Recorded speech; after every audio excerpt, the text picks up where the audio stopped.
Today, I'm going to share with you the 5 steps to a clean apology, along with a bonus step.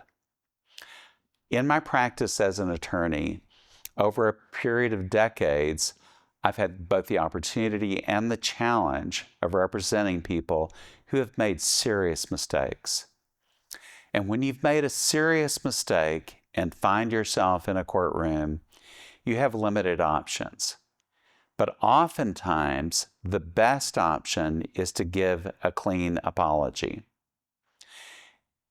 And you're in luck because that's also the right thing to do in many cases. So the 5 steps to a clean apology are: number 1, say I'm sorry and be specific. The second thing is to acknowledge the damage that's been done. The third step is to promise that you'll never do it again. The fourth step is to talk about and put a structure in place to make sure that you won't do it again. And finally, the most important step is to stop talking. The most difficult one, by the way. Let's talk about the first step. So the first step is to say, I'm sorry, and be specific. When you say I'm sorry, it's not I'm sorry that your feelings got hurt, or I'm sorry that you're so thin-skinned.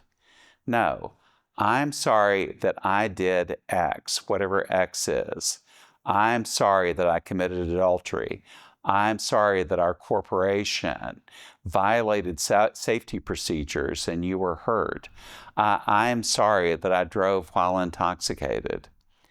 So you need to say specifically what you did and acknowledge that that's the thing you're sorry for.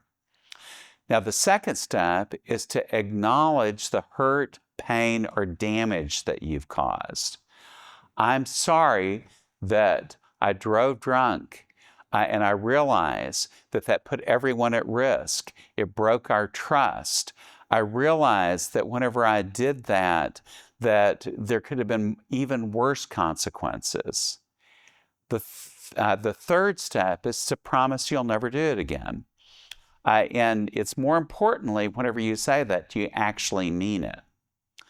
The fourth step is to say, these are the structures that I'm putting in place to make sure that it doesn't happen again. Some examples are, I'm going to Sex Addicts Anonymous. I have a sponsor. I'm putting myself into drug or alcohol rehab. Our corporation is making major changes in our safety programs and our hiring to make sure that this doesn't happen again. We are changing the design of the project. Now, I will tell you that oftentimes, defendants in lawsuits are very hesitant to do this. They feel like if we do this, then we're admitting fault. And there are also specific laws that say that we don't have to disclose subsequent remedial measures. That means things we've done to make things better. But that desire is misplaced because the way people get hurt very badly in courtrooms is whenever a jury thinks that the bad thing that happened is going to happen again, and worse even than that is that it could happen to them. And if someone can't do a clean apology and say, I'm sorry, and know what they're sorry for, if they haven't really acknowledged the damage that they've caused, if they haven't made a promise that they're not going to do it again, and if they haven't put anything in place, there's no assurance to a jury that it's not going to happen again and someone they love or themselves won't be affected by it. That's why not only is it the right thing to do, it is a very effective strategy to limit the damage when you're in a lawsuit. Now, the fifth step is to stop talking. The most difficult step. Because what most people want to do once they've given an apology is to say, but somebody else was also at fault. And it's not always me. And you weren't really hurt as bad as you say that you were hurt. Or you played some part in this also. Or I was going through a lot right then. So justifications, minimization, tossing blame or making excuses, explaining, all of those things are human nature in a situation like this. But the reality is when you do that, you wipe out all the benefit you did by doing the apology. The fifth step is the most important one. It's the definition, or what makes a clean apology clean. Now, I'm going to give you a tip that is more of a personal life tip rather than necessarily something in court. But these tools can be used anywhere in life.